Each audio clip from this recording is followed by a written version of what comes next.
Guys good morning. मैं हूं हिमांशु चौहान और गाइस आज के वीडियो में सबसे इम्पॉर्टेंट पॉइंट क्या है जिस पे सारे स्टूडेंट जो है वो हमेशा क्वेश्चन करते हैं कि उनको एग्जामिनेशन टाइम में बहुत ज़्यादा वो पैनिक करते हैं। तो गाइस आज मेरा पॉडकास्ट का पहला पहला पॉडकास्ट है और इसके लिए सबसे पहले मैं एक स्टूडेंट से ही जानना चाहता हूँ कि वो स्टूडेंट उस टाइम पे क्या उनके मन में क्या चलता है, वो पैनिक क्यों करते हैं या फिर उन वो पैनिक करते हैं तो उससे वो ओवरकम कैसे करते हैं। तो मैं आज एक बहुत ही इंटेलिजेंट स्टूडेंट से मिला हूँ जो एक वो अपने स्कूल का एक स्कॉलर स्टूडेंट है। तो एग्जैक्टली मैं उससे जानना चाहता हूँ कि वो पढ़ने में बहुत अच्छा है, तो एग्जैक्टली बहुत ऐसे उसके फ्रेंड्स हैं जो इस तरह का कभी पैनिक करते हैं। तो कुछ ऐसे स्टूडेंट सुनने को मिलता है जो कभी सुसाइड कर लेते हैं, मतलब अपने इस प्रेशर के कारण, एग्जामिनेशन प्रेशर के कारण, या अच्छे मार्क्स का जो प्रेशर होता है सोसाइटी का या पेरेंट्स का कि अब तुम्हें अच्छा मार्क्स लाना है। एक तो पेरेंट्स उस पर प्रेशर डाल रहे हैं, एक टीचर्स प्रेशर डाल रहे हैं, और एक अपने में कंपटीशन है एक स्टूडेंट में दूसरे स्टूडेंट से मतलब कंपेयर करने का। तो क्या मैं इस पॉडकास्ट में जानना चाहूँगा कि जो ये बच्चे का जो प्रॉब्लम्स है वो उस प्रॉब्लम को कैसे डील करते हैं। ये हमारे साथ आज हमारे साथ है आदित्य शंकर, जो क्लास एट का स्टूडेंट है, और ये संत कैनेसा स्कूल का स्टूडेंट है, और ये अपने अपने स्कूल का टॉपर्स है। तो समझिए कि एग्जैक्टली एक टॉपर का जो मैं मतलब उसका पॉइंट जानना चाहता हूँ, क्योंकि एक स्टूडेंट ही सबसे बेटर तरीके से वो बता सकता है कि एग्जैक्टली कि वो क्या फिर उस फेज से कैसे गुजरता है और वो अपने आप को ओवरकम कैसे करता है, मतलब अपने प्रेशर को, अपने जो उस पे जो ओवरकम करने के लिए क्या क्या करते हैं। तो गाइस चलिए मैं क्वेश्चन पूछना चाहता हूँ। पहला मेरा क्वेश्चन क्या है कि स्टूडेंट को पढ़ने टाइम नहीं करना चाहिए, वो क्या नहीं करना चाहिए। ये तो स्टूडेंट्स को सबसे पहले पढ़ते टाइम अपना फ़ोन को साइड कर देना चाहिए, क्योंकि सबसे बड़ा डिस्ट्रैक्शन एज अ स्टूडेंट हमको लगता है कि फ़ोन है। जैसे कि जब भी वो हम लोग पढ़ते हैं तो कोई क्वेश्चन आता है जिसमें हम लोग अटकते हैं, तो हम लोग बुक खोलने की जगह मोबाइल खोलते हैं। हम भी करते हैं ऐसा नहीं। तो वो एक डिस्ट्रैक्शन पैदा करता है एक स्टूडेंट और उसके बुक्स के बीच में, जिससे वो अपना बुक से ध्यान खो देता है और जो मेन टॉपिक्स है जो एग्ज़ाम में आने वाले हैं उससे उसका ध्यान हट जाता है, और फिर वो बेगैरत का चीज़, बेफालतू का चीज़ सर्च करने लगता है। जैसे कि अगर पूछा जाता है कि वास्को द गामा कौन थे, तो वो बुक में भी दिया होगा, लेकिन वो उतना खोजने की जगह वो गूगल पे जाएगा, सर्च करेगा, जिसके चलते फिर वो फिर और भी साइट पे चला जाता है। मतलब आप जब गाइस ये सारे हम लोग के साथ भी ऐसा होता है, जब हम लोग भी पढ़ने जाते हैं और कुछ भी सर्च करने लगते हैं, जैसे कि कोई इंस्टाग्राम का कोई मैसेज आ गया, कोई यूट्यूब पर मैसेज आ गया, तो फिर यूट्यूब खोलने लगते हैं, फिर यूट्यूब पर कुछ और चीज़ देखने लगते हैं, कुछ रील्स और वो रील्स एक दो रील्स नहीं, वो फिर एक दो घंटे कंटिन्यू चलते रहता है, और इस तरीके से टाइम हमारा जो होता है वो बर्बाद वेस्ट होता है। ये गाइस ये बहुत ही अच्छा जवाब है। पहला मेरा जो क्वेश्चन था उसका जवाब मिल गया। सेकंड क्वेश्चन है कि एग्जामिनेशन टाइम में जो स्टूडेंट जो है वो बहुत ज़्यादा पैनिक करते हैं, वो उस पैनिक को तुम क्या करते हो कि जिससे वो पैनिक जो एग्ज़ाम के टाइम पे होते हो, तो वो पैनिकपन को कम करने के लिए क्या करते हो। हम जब भी हमको पैनिक होता है तो हम म्यूज़िक सुनते हैं। हमको म्यूज़िक सुनना बहुत पसंद है, तो उससे सुनते हैं तो मैं स्ट्रेस रिलीफ हो जाता है। जैसे अगर हम कोई भी अपना पढ़ रहे हैं या काम कर रहे हैं तो हम बगल में एक गाना चला देते हैं, लेकिन फ़ोन को दूर रखते हैं। आवाज़ भी आता है, फ़ोन भी दूर रहता है, और वो एक माइंड फ्रेश हो जाता है, क्योंकि सॉन्ग एक ऐसा चीज़ है जो आपका माइंड हमेशा फ्रेश रखता है। और वैसे ही अगर पढ़ाई को भी अगर सॉन्ग याद करिएगा तो वो एक चुटकी में याद हो जाएगा। मतलब बोलना चाह रहे हैं एग्जैक्टली कि आप जब आप पढ़ाई कर रहे हो और आपको बहुत ज़्यादा मतलब कंटिन्यूसली पढ़ाई कर रहे हो, तो एग्जैक्टली है कि बहुत प्रेशर होता है, और खासकर एग्ज़ाम टाइम में तो गाइस बहुत ज़्यादा प्रेशर होते हैं। तो उस टाइम पे आपको थोड़ा सा ब्रेक लेना चाहिए। आप मानिए कि 2-3 घंटे पढ़ रहे हैं, तो आप थोड़ा सा 10 मिनट का ब्रेक लीजिए, और उस ब्रेक में आप जैसे आदिल शंकर ने एग्जैक्टली अभी बता रहे थे कि क्या कि आपको म्यूजिक ये म्यूजिक सुनते हैं, कुछ लोगों को म्यूजिक पसंद है, कुछ लोगों को अलग अलग चीज़ें पसंद होगा, जो भी उनको पसंद है वो चीज़ करना चाहिए। और खास करके म्यूजिक म्यूजिक इसलिए क्योंकि म्यूजिक से होता है कि आपका माइंड बहुत फ्रेश हो जाता है और उसके बाद आप फिर कंटिन्यू उस चीज़ को फिर करने लगते हैं। तो ये बहुत अच्छी चीज़ है गाइस। और थर्ड क्वेश्चन है कि पेरेंट्स जो है ना वो सबसे ज़्यादा प्रेशर डालते हैं एग्जामिनेशन टाइम पे। एग्जामिनेशन टाइम पर डालते ही हैं, वो ऑलवेज डालते डालते रहते हैं अपने बच्चों पे कि उनको वो कंपेयर करते हैं किससे। चाहे आप एक घर में 2 बच्चे हैं तो दोनों के बीच में कंपेयर करते हैं, यदि 2 बच्चे नहीं 1 बच्चे हैं तो फिर वो किसी उनके फ्रेंड से कंपेयर करेंगे। तो इस तरीके से कंपेयर होता है। तो ये करने से क्या उस बच्चे में क्या कुछ प्रेशर आता है? हाँ, ये करने से उस बच्चे में बहुत प्रेशर आता है। जैसे एज अ स्टूडेंट अब मेरा भी ये होता है ऐसा कंपैरिजन, तो हमको अंदर से डिमोटिवेशन फील होता है कि वो कर रहा है हम क्यों नहीं कर पा रहे, ऐसा हमको फील होता है। और तो फिर उस चीज़ से फिर आप जो मतलब कैसे वो कम करते हो कि मतलब हमें ये नहीं, हमें उससे अच्छा ये एक क्या इस मोटिवेशन की तरह लेते हो या फिर मोटिवेशन हो जाता है स्टार्टिंग में तो डिमोटिवेशन हर एक को लगता है। जैसे एक लाइन है कि अच्छी बातें करवाहट में और बुरी बातें अच्छी तरीके से बोलना, दोनों ही बातें सबसे बुरी होती हैं। क्योंकि जो अच्छी बात है वो बुरी लगने लगती है और जो बुरी बात है वो अच्छी लगने लगती है। तो जो चीज़ हमारे माता पिता करवाहट में बोलते हैं, अगर वही वो प्यार में बोलें तो एज अ मोटिवेशन हम लोग को लगेगा।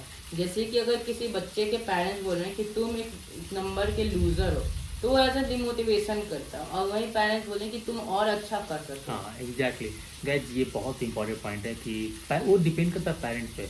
वो पेरेंट्स हमेशा अपने बच्चे के लिए अच्छा ही चाहते हैं, बट पेरेंट्स का जो तरीका है ना उनको चेंज करना चाहिए। अभी आदिशंकर ने ये बहुत अच्छा एग्जांपल दिया कि पेरेंट्स उस चीज़ को अपने बच्चे को बोले कि तुम एक लूजर हो, तो उसके माइंड में कहीं ना कहीं एक हमेशा स्ट्राइक करते रहेगा कि मैं कैसा ही मैं एक लूजर हूँ, तो वो और डिमोटिवेट होगा वहाँ से। यदि उसी पेरेंट्स को यदि उसी चीज़ को दूसरे तरीके से बोलेंगे कि नहीं अरे कोई बात नहीं, इस टाइम पे ऐसा हुआ है तो अगले टाइम तुम थोड़ा और मेहनत करो, तुम और अच्छा करोगे, तो वो एक मोटिवेशन की तरह उस स्टूडेंट को लगेगा और वो नेक्स्ट टाइम वो 100% बहुत अच्छा करेगा। तो गाइज ये हमारा तीसरा क्वेश्चन का जवाब बहुत ही अच्छा जवाब था। और मेरा नेक्स्ट क्वेश्चन है, आपको जिस सब्जेक्ट में डर लगता है उसे कैसे आप ओवरकम करते हो? जैसे मेरा सबसे डर जिसमें हमको लगता था और अभी भी लगता है वो संस्कृत है। इसका 2 रीज़न है। पहला कि संस्कृत का अनुवाद हमको जो रहता है वो थोड़ा सा हमको पेचीदा लगता है, और दूसरा जो भी हमको आज तक की संस्कृत की टीचर मिली हैं 6th स्टैंडर्ड के बाद से, सब हमसे थोड़ा सा बुराई सीखती हैं। जैसे 7th में मेरी जो टीचर थी उन्होंने मेरा पिटाई लगा दिया था कॉपी ना चेक करवाने के चलते, जबकि कॉपी चेक था। तो ये एक प्रेशर रहता है। पहला दिन जैसे आप जाइएगा स्कूल तो आपका माइंड सेट नहीं रहता कि ये सब्जेक्ट हमको खराब लग रहा है या बुरा लग रहा है। आप वो टीचर्स पे डिपेंड रहता है कि वो आपको कैसे वो सब्जेक्ट पढ़ाएंगी। क्योंकि आप देखते होंगे बहुत सारे ट्यूशन टीचर्स या बहुत सारे टीचर मेनली इन्हीं सब्जेक्ट को पकड़ते हैं, English, science, math, social studies, और अगर और अच्छे टीचर हैं तो हिंदी पढ़ा देंगे। संस्कृत, आर्ट्स और आपका कंप्यूटर, ये तीनों सब्जेक्ट को एज अ ऑप्शनल रखा जाता है। इंडिया में इसका कोई वैल्यू ऐसे भी नहीं है। बट गाइज आपको ऐसा नहीं है कि आप यदि संस्कृत में फेल हो जाते हैं तो आप पास माने जाएंगे, ऐसा तो है नहीं। बट आपको सारे सब्जेक्ट को जो वैल्यू है ना वो इक्वल देने की ज़रूरत है। जैसे हमारे इंडिया में सबसे ज़्यादा जो इंग्लिश बोलते हैं ना उनको बहुत ज़्यादा वैल्यूएबल पर्सन माना जाता है, बट ऐसा होना नहीं चाहिए। क्योंकि एज ए लैंग्वेज हमारा हिंदी है, तो हमें अपने हिंदी बोलने पे गर्व होना चाहिए, नहीं कि इंग्लिश बोलने पे। बट लोग इंग्लिश बोल के थोड़ा सा इंग्लिश बोल लेते हैं तो लगता है कि वो अपने आप को मतलब एक अलग पर्सनालिटी की तरह अपने आप को दिखाने की कोशिश करते हैं। बट और उनको हिंदी में प्रॉब्लम होता है, तो जब हिंदी में प्रॉब्लम होता है तो उनको लगता है कि अरे हिंदी तो कुछ है ही नहीं, चलो वो इग्नोर करते हैं उस चीज़ों को। बट एज अ इंडियन होने के नाते हिंदी बोलना हमारा गर्व है कि आप देखते हैं कि एक्चुअली हमारे प्राइम मिनिस्टर जब किसी कंट्री में जाते हैं तो तो हिंदी बोलते हिंदी हैं। में बोलते हैं। इसके पीछे रीज़न क्या है? वो अपने देश देश को को रिप्रेजेंट रिप्रेजेंट कर कर रहे रहे हैं। हैं। तो ये बहुत बड़ी चीज़ है। तो गाइस आप हिंदी पे ज़रूर फोकस कीजिए, और ख़ास करके संस्कृत और हिंदी ये दोनों सब्जेक्ट बहुत ही ज़्यादा इंपॉर्टेंट है। ऐसा नहीं है क्योंकि क्लास 10 तक आपको संस्कृत तो पढ़ना ही पढ़ना है, हिंदी पढ़नी ही पढ़नी है। हाँ, उसके बाद आपको साइंस और मैथ ये सब करनी है, बट साथ में आपको हिंदी तो आपको एक लैंग्वेज है, आपका लैंग्वेज है हिंदी, तो आपको कंटिन्यू आपको ये पढ़ने की ज़रूरत है। सर हम आपसे एक बात कहना चाहेंगे, जैसे आपने बोला कि संस्कृत एक बुरा बात नहीं है। हम ये कहना चाह रहे थे कि टीचर्स पे ये मायने रखते कि वो एक स्टूडेंट को कैसे पढ़ाते हैं। हाँ, एग्जैक्टली। ये जैसे कि मेरे जो भी टीचर्स हैं सारे अच्छे हैं, लेकिन मेरे जो संस्कृत की टीचर हैं वो उनको खुद ये सब्जेक्ट अच्छा नहीं लगता था पहले, क्योंकि उनका भी यही मानना था कि जो पढ़ाते हैं उनके हाथ में कि कौन सा सब्जेक्ट वो अच्छा पढ़ा सकते हैं। जैसे कि कोई आज के टीचर को आप मैथ्स बोलिएगा तो हो सकता है कि वो बना दे, लेकिन ज़्यादा चांस यही रहेगा कि कुछ ना कुछ उनसे हाँ, मिस्टेक। मतलब मेन इंपॉर्टेंट पॉइंट क्या है कि गाइज आपको मतलब टीचर को एक क्वालिटी होता है ना कि आप सामने वाले बच्चे के ही जो बच्चे हैं ना उनको कैसे अच्छे से अच्छे तरीके से समझा दिया जाए। बच्चा जैसे एक पानी की तरह होता है और टीचर एक जग की तरह, वो उसको धार सकते हैं। एग्जैक्टली। जैसे तुमने खान सर को कभी पढ़ाते देखा है? हाँ। खान सर का पढ़ाने का स्टाइल क्या है? वो बच्ची को मतलब As a वो comedy। हाँ, एज ए कॉमेडी सारे चीज़ बता देते हैं, और वो सबको हंसते गाते पे भी सब कुछ समझ में भी आ जाता है और क्लियर भी हो जाता है। तो ये चीज़ है, मतलब टीचर को पता होना चाहिए कि जो बच्चे को चीज़ें हार्ड लग रहा है उसको हम इजी से इजी कैसे बना सकते हैं। वो खान सर बहुत अच्छे तरीके से करते हैं। तो इसलिए आज खान सर मतलब बिहार के मतलब बिहार का क्या पूरे इंडिया का सबसे फेमस टीचर जाने जाते हैं। तो ये बहुत अच्छी चीज़ है कि ये सारे मतलब सिर्फ स्टूडेंट के लिए नहीं है, एज अ टीचर के लिए भी है कि वो स्टूडेंट को प्रेशर में मत पढ़ाइए, प्रेशर मत डालिए ज़्यादा, और नहीं उन पे इस चीज़ के लिए मतलब आप अपने आप को मतलब ऐसा पढ़ाइए किसी सब्जेक्ट को कि वो बच्चे के लिए बहुत ईजी हो जाए। बच्चे को समझ में नहीं आ रहा है, दोबारा second time, third time, 4 times उसको और इजी बनाने की कोशिश कीजिए और इजी तरीके से समझाने की कोशिश कीजिए, जिससे बच्चा को वो डीमोटिवेट नहीं हो उस सब्जेक्ट में। मतलब वो उस सब्जेक्ट को आदि डीमोटिवेट होगा तो वो छोड़ देगा, फिर वो पढ़ना चाहेगा ही नहीं। जैसे जिस बच्चे को हिंदी में इंटरेस्ट नहीं है तो हिंदी पढ़ना ही चाहता है, राइट? तो यही चीज़ है। तो गाइस नेक्स्ट हमारा क्वेश्चन क्या है कि क्या मार्क्स जो है वो इम्पोर्टेंट है या नहीं? मार्क्स इम्पोर्टेंट भी और नहीं भी है। पहली बात कि मार्क्स इम्पोर्टेंट इसलिए है क्योंकि मार्क्स एक सीढ़ी की तरह होता है। जैसे कि अगर आपको छत पर जाना है तो आपको सीढ़ी को ज़रूरत होगा ही। ऐसा नहीं है कि आप उड़ के उधर चले जाएगा, भले ही आप में कैपेबिलिटी है कि हाँ हम छत तक बहुत सारा रास्ता है। जैसे कि जैसे बिहार से जाकर आप छत्तीसगढ़ में बहुत सारा रास्ता है, लेकिन जो सही रास्ता है वही जल्दी पहुंच जाता है। तो इसलिए मार्क्स इम्पोर्टेंट रखता है। जैसे कि मेंस, जो जूनियर्स, ये सब जो एग्ज़ाम्स होते हैं इस पे अगर आपका परसेंटेज अच्छा नहीं आता, भले ही आप में कैपेबिलिटी है, आप में है नॉलेज, तो वो मायने नहीं रखता है। पहले तो आपका मार्क्स ही चेक किया जाएगा और दूसरा नहीं, क्योंकि गाइस मार्क्स इम्पॉर्टेंट है, बट मार्क्स का मतलब ये नहीं है कि आपको एक स्टूडेंट दूसरे स्टूडेंट से कंपेयर करने लगे, ये जरूरी नहीं है। मार्क्स इंपॉर्टेंट है कि आप हाँ ठीक है आप पास हो रहे हैं, आप थर्ड आ रहे हैं, फोर्थ आ रहे हैं, फिफ्थ आ रहे हैं या सबसे फर्स्ट आ रहे हैं, ये मायने नहीं रखता है। अब मायने ये रखता है कि आपके पास नॉलेज कितना है।